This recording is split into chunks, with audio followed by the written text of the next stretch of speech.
नमस्कार दोस्तों, मैं हूं पृथ्वी एंड कैसे सभी फिट एंड फाइन। सो आज हम बात करेंगे सांप्रदायिक अवार्ड और पूना समझौते के बारे में। दोनों 1932 में होते हैं और दोनों ही हमारे एग्जाम पॉइंट ऑफ व्यू से बहुत इंपॉर्टेंट हैं। इससे पहले वाली वीडियो में हमने डिस्कस किया था तीनों गोलमेज सम्मेलनों के बारे में। तो चलिए अपना डिस्कशन स्टार्ट करते हैं। 6 अप्रैल 1930 को महात्मा गांधी दांडी में नमक बनाकर नमक कानून तोड़ते हैं और सविनय अवज्ञा आंदोलन की शुरुआत करते हैं। और बहुत ही जल्द जो है सविनय अवज्ञा आंदोलन पूरे भारत में फैल जाता है। पूरे भारतवासियों के द्वारा जो है जगह जगह पर नमक बनाकर जो है नमक कानून तोड़ा जाता है। वहीं इसी बीच ब्रिटेन में ब्रिटिश सरकार के द्वारा प्रथम गोलमेज सम्मेलन का आयोजन किया जाता है, जिसमें कांग्रेस भाग नहीं लेती। लाहौर अधिवेशन 1929 में होता है, जिसमें कांग्रेस ने डिसीजन लिया था कि हम गोलमेज सम्मेलनों का विरोध करेंगे, गोलमेज सम्मेलनों का बहिष्कार करेंगे। और प्रथम गोलमेज सम्मेलन में कांग्रेस शामिल नहीं होती और प्रथम जो गोलमेज सम्मेलन है वो फ्लॉप होती है। और जो ब्रिटिश सरकार है वो समझ जाती है कि कांग्रेस के बिना कोई भी गोलमेज सम्मेलन जो है वो सक्सेसफुल नहीं हो सकती, कोई भी कांग्रेस जो गोलमेज सम्मेलन में सफल नहीं हो सकती। इसलिए कांग्रेस को गोलमेज सम्मेलन में शामिल करना ही होगा।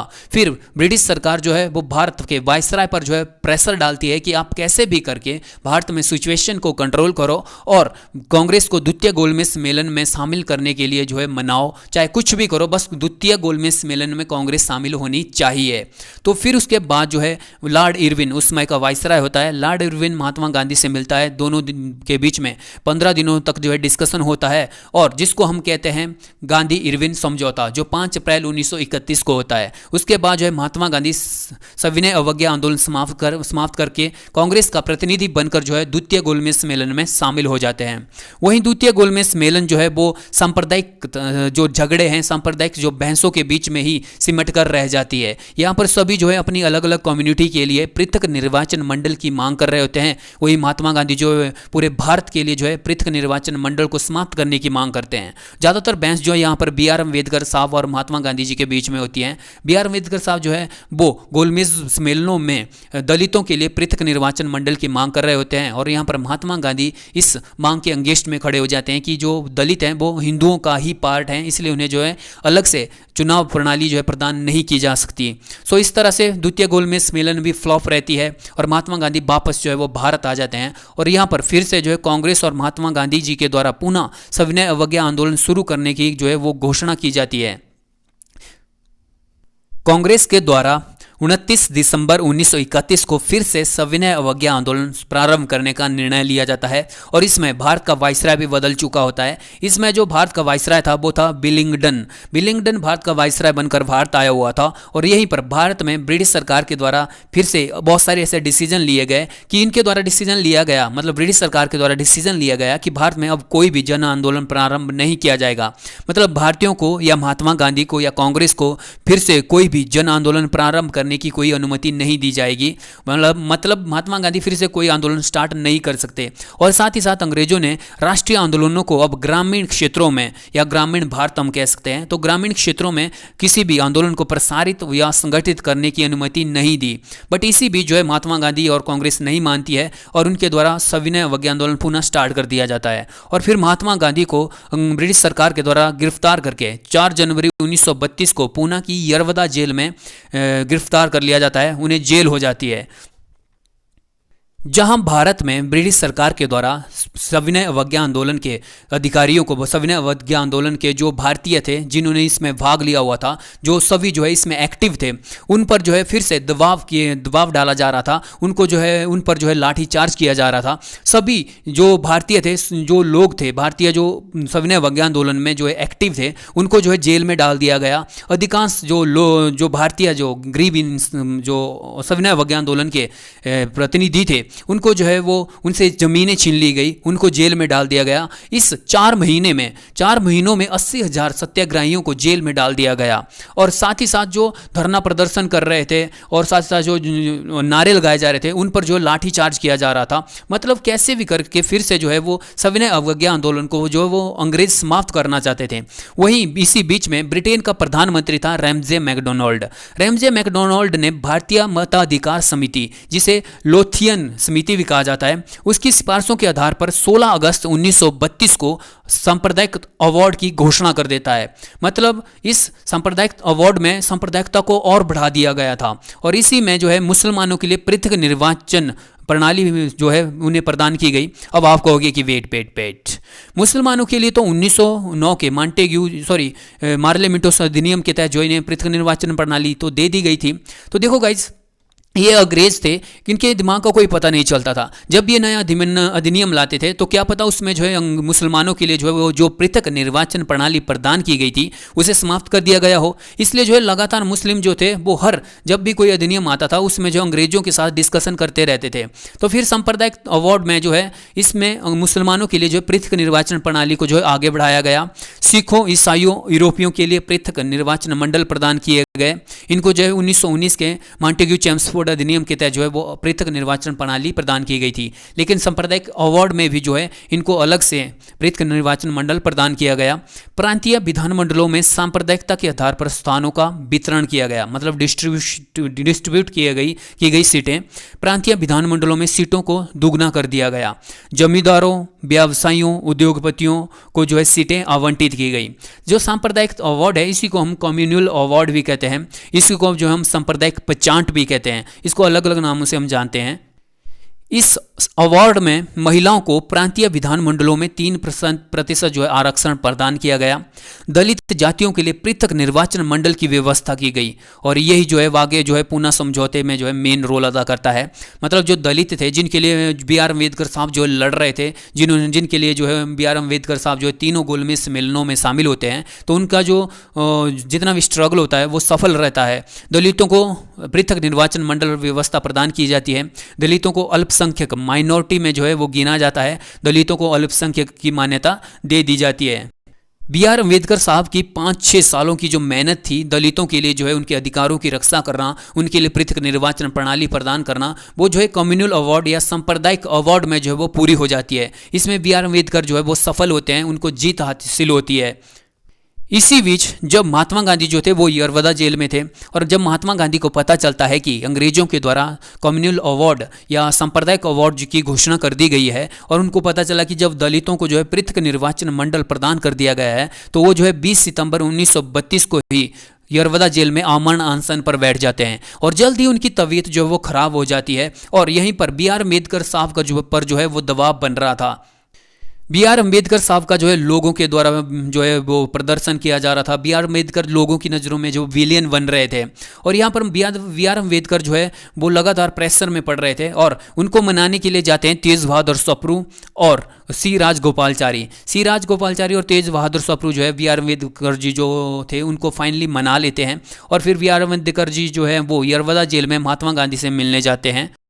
यहाँ पर अम्बेडकर साहब जो है वो महात्मा गांधी से पूछते हैं कि आप जो है वो हम पर ही प्रेशर क्यों डाल रहे हो कि जो दलित हैं उनके लिए पृथक निर्वाचन मंडल नहीं दिया जाना चाहिए। यहाँ पर सिख भी तो है, मुस्लिम लीग भी तो है, जिनको जो है पृथक निर्वाचन मंडल प्रदान किया गया है। आपने उनका तो विरोध नहीं किया, आप जो है पर्सनली जो स्पेशली जो है वो दलितों के लिए ही, दलितों के अगेंस्ट में ही क्यों ये जो पृथक निर्वाचन प्रणाली है उसको समाप्त करना चाहते हो। क्योंकि जो दलित है वो लगातार जो है वो उच्च जातियों के द्वारा जो है दबाए गए हैं। उनके द्वारा जो है बहुत सारा जो उच्च जातियाँ थी उनके द्वारा जो निम्न जातियाँ थी उनका जो है शोषण किया गया।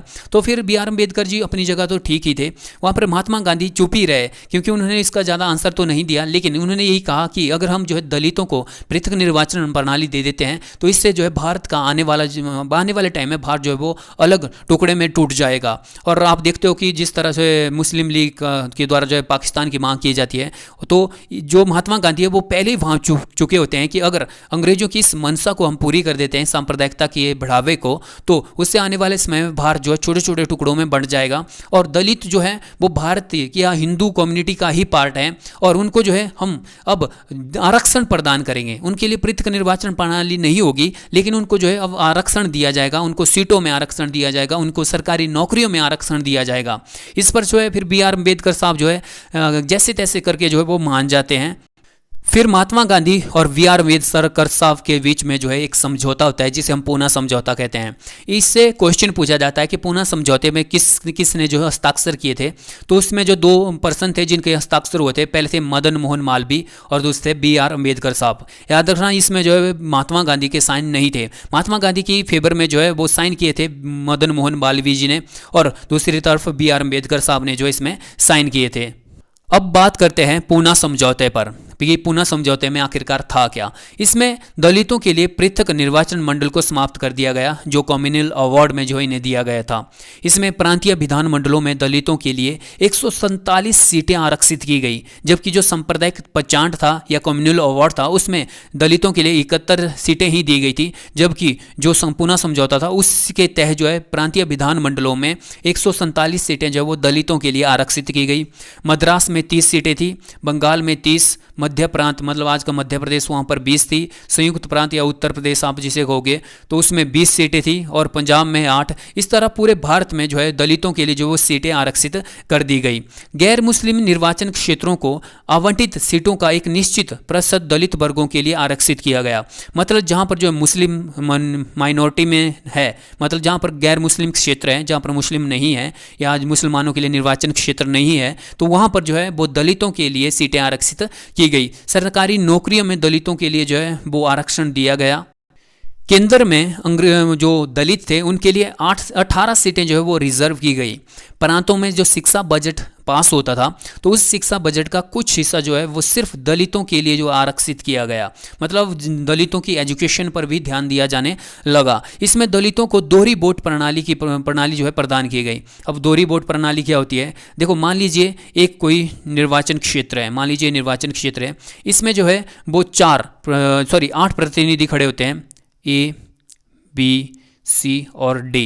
ये चारों जो हैं वो दलित हैं, और यहीं से जो है फिर 4 और एक्स, वाई, जेड एंड ओ।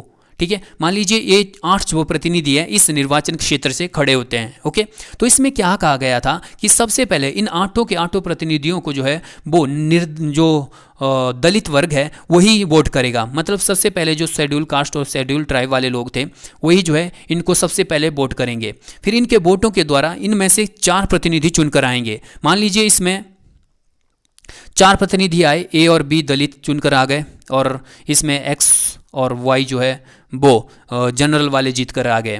देखो स्टार्टिंग में जो है वो SC और ST वाले ही इनको वोट करेंगे, उसके बाद ये चारों जो है वो जीत कर आए, तो अब जो है इनको सभी वोट करेंगे। मतलब इसमें जो दलित वर्ग है वो भी वोट करेगा, और जो उच्च कास्ट जाति के लोग हैं वो भी वोट करेंगे, मतलब जो जनरल है वो भी वोट करेंगे, जो मुस्लिम है वो भी वोट करेंगे। ठीक है, तो इससे हम कहते हैं दलितों की दोहरी वोट प्रणाली, ठीक है, जिसे पूना समझौते के तहत इनको प्रदान की गई।